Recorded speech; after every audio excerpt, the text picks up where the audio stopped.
So the big day has come and gone, and our election results are finalized. What did we learn from this?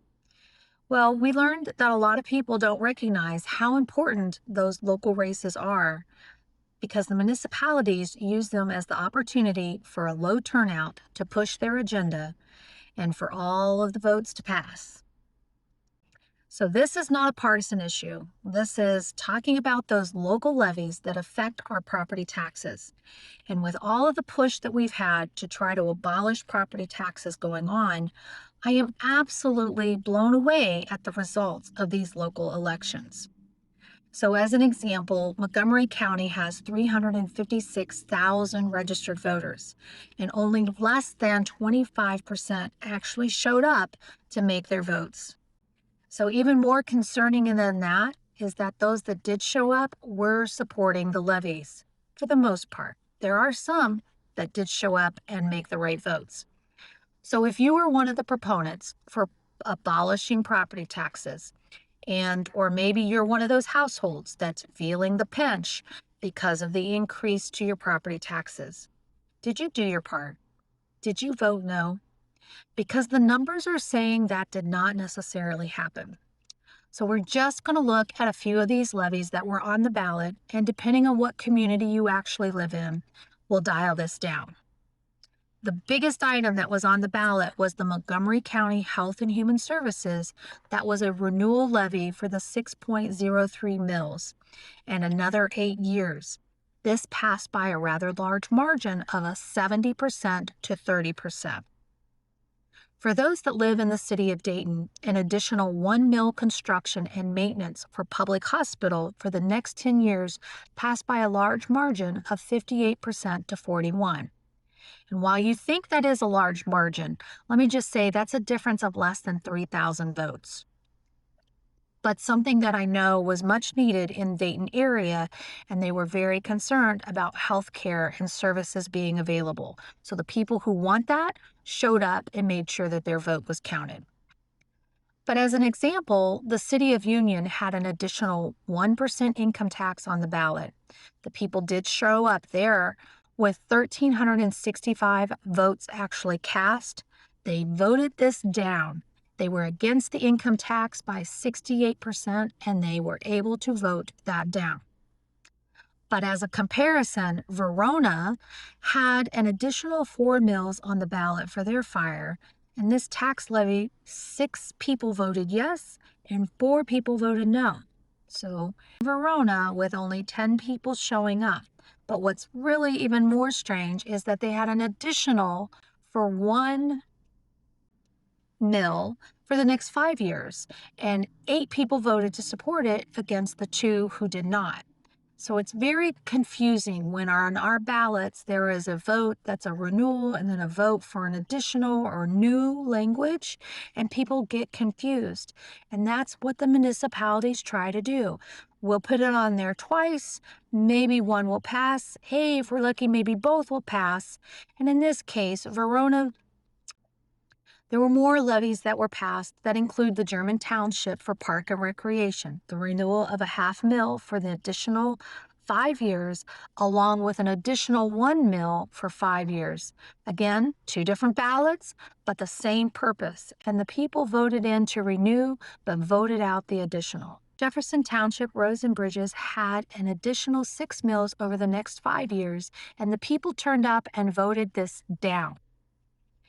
Now we come to our school boards, and coming for those levies with the Beaver Creek City School District and a renewal of 6.8 mills over the next 5 years.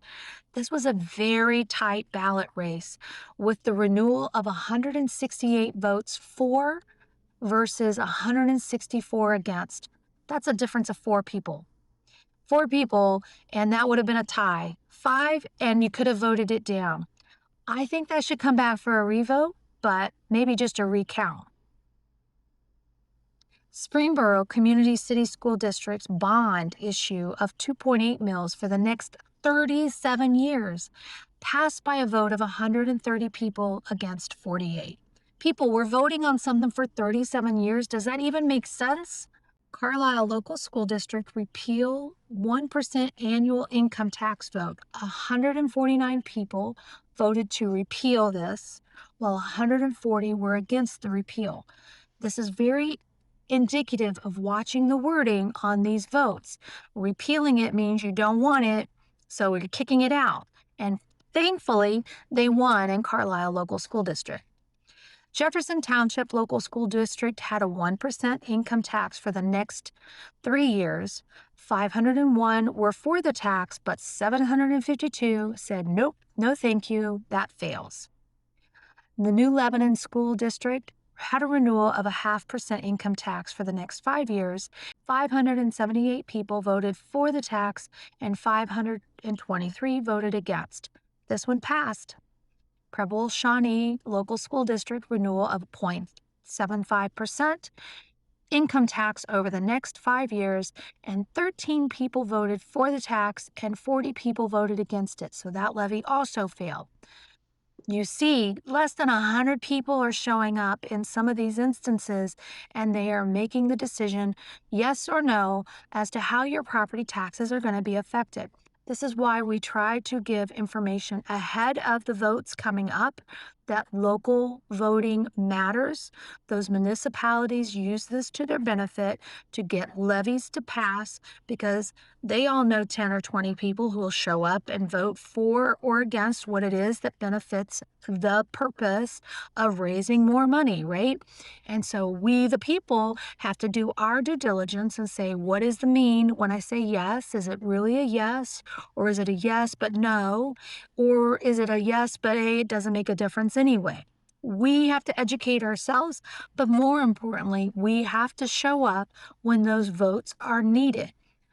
And if you can't make the election day, you can always do absentee voting. You can do early voting. There are other things. So please keep this in mind, because as we round out this year, and people are going to get those tax bills in January, and then the bills are going to be due by February. And the heartache is going to set in because you're really not going to see any decrease in those tax bills because the ballots have been voted, right? Because there wasn't anything that said voted in your favor. And for those that did, yay for you. But the big difference is that January is coming, and those times to dispute your property taxes will happen.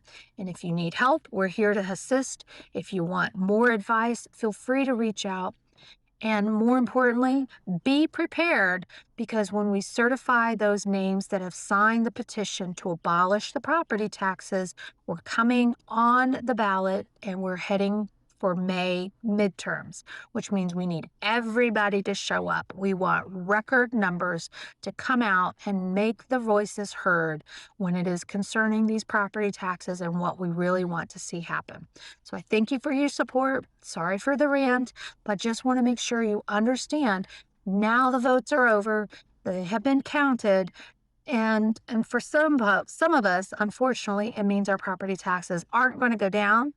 And certainly some are going to go up. So thanks for taking care.